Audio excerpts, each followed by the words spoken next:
एक वक्त था जब टाटा ग्रुप सिर्फ अपनी स्टील, मोटर्स और हॉस्पिटैलिटी के लिए जाना जाता था। लेकिन दोस्तों, आज हम बात करने वाले हैं उस टाटा की जो आपके और मेरे सपनों को लोन, फाइनेंस और क्रेडिट के थ्रू सच कर रहा है। टाटा कैपिटल। साल था 1981। बॉम्बे के एक छोटे से ऑफिस में एक नया नाम रजिस्टर हुआ, primal investments and finance limited. शुरुआत में किसी ने सोचा भी नहीं होगा कि यही कंपनी एक दिन भारत के सबसे बड़े एनबीएफसीज में शुमार होगी। समय आगे बढ़ता गया और 2007 में इसका नाम बदलकर रखा गया टाटा कैपिटल लिमिटेड। बस वहीं से शुरू हुई एक नई पहचान, एक नया सफर। रिटेल कस्टमर्स को लोन्स देना हो, बड़े कॉर्पोरेट्स को फंडिंग, एसएमईज को सपोर्ट करना हो या फिर इंश्योरेंस और वेल्थ मैनेजमेंट जैसे सॉल्यूशंस देना, टाटा कैपिटल धीरे धीरे हर जगह अपना फुटप्रिंट बनाने लगा।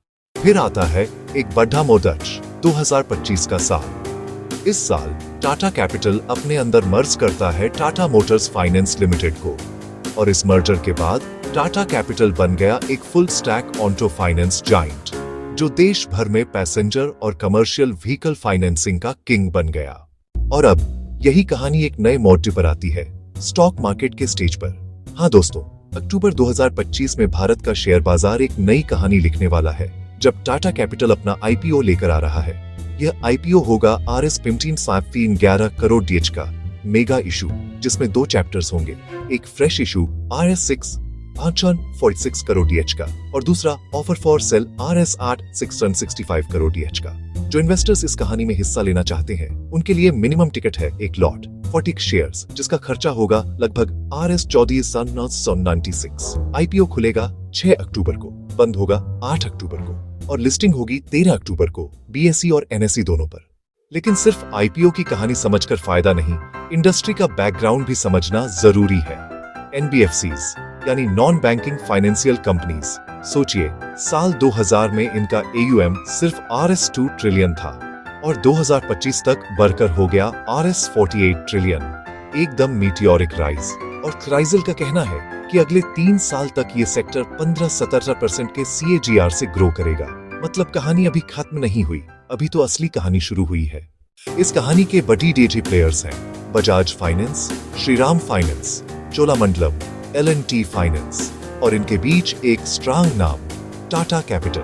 और यह सिर्फ भारत तक सीमित नहीं, इंटरनेशनल रेटिंग एजेंसीज ने भी इसे BBB ग्रेड दिया है, जो इसे वर्ल्ड क्लास बनाता है। अब सवाल आता है, आईपीओ से जो पैसा आएगा उसका होगा क्या?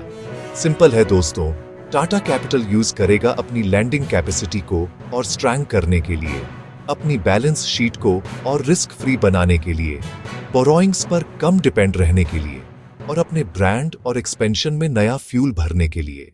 अगर फाइनेंशियल नंबर्स देखें तो टाटा कैपिटल अपने आप में एक सक्सेस स्टोरी लगता है। FY24 का रेवेन्यू था RS18.174 करोड़ DH, प्रॉफिट था RS3.326 crore DH, total assets RS176.694 crore DH और लोन्स RS1.57.761 करोड़ DH। मतलब कहानी सिर्फ बढ़ी नहीं, प्रॉफिटेबल भी है। लेकिन दोस्तों, हर कहानी के 2 पल DDD होते हैं, एक स्ट्रॉन्ग साइड और एक डार्क साइड। स्ट्रेंथ्स में है टाटा ग्रुप का ट्रस्ट और banking, diversified services, strong governance और मैनेजमेंट, और एक पावरफुल रिस्क मैनेजमेंट सिस्टम। साथ ही इंफ्रास्ट्रक्चर डिमांड का फायदा भी मिल रहा है, लेकिन रिस्क्स भी छुप कर बैठे हैं। जैसे NPAs अगर BH गए तो कहानी वीक हो सकती है। रिटेल और SME बोरोअर्स के डिफॉल्ट का खतरा हमेशा होता है। Liquidity mismatch, interest rate fluctuations और डिजिटल फ्रॉड या डेटा ब्रीच का डेंजर भी कहानी के विलन बन सकते हैं। तो अब अंतिम अध्याय में एक ही संदेश, टाटा कैपिटल आईपीओ एक ब्लॉकबस्टर एंट्री लग रही है। बड़ी ब्रांड, बड़ा इशू साइज और एक सनराइज सेक्टर। लेकिन हर हीरो का एक विलन होता है, और यहाँ विलन हो सकते हैं रिस्क्स और मार्केट कंडीशंस। ये कहानी मैंने आपको सिर्फ समझने के लिए सुनाई है, ये कोई बाय सेल रिकमेंडेशन नहीं है। इन्वेस्ट करने से पहले अपने फाइनेंशियल एडवाइजर की सलाह जरूर लें। और अब आप बताओ, आपको क्या लगता है, टाटा कैपिटल आईपीओ एक गोल्डन अपॉर्चुनिटी है या रिस्की एडवेंचर? अपनी राय कमेंट्स में जरूर लिखना। ये थी कहानी टाटा कैपिटल आईपीओ की। दोस्तों, अगर आपको वीडियो पसंद आई तो लाइक करो, अपने दोस्तों के साथ शेयर करो और ट्रेडिफाई को सब्सक्राइब करना मत भूलना। मिलते हैं अगली कहानी में एक नए आईपीओ या बिजनेस केस स्टडी के साथ। तब तक के लिए जय हिंद।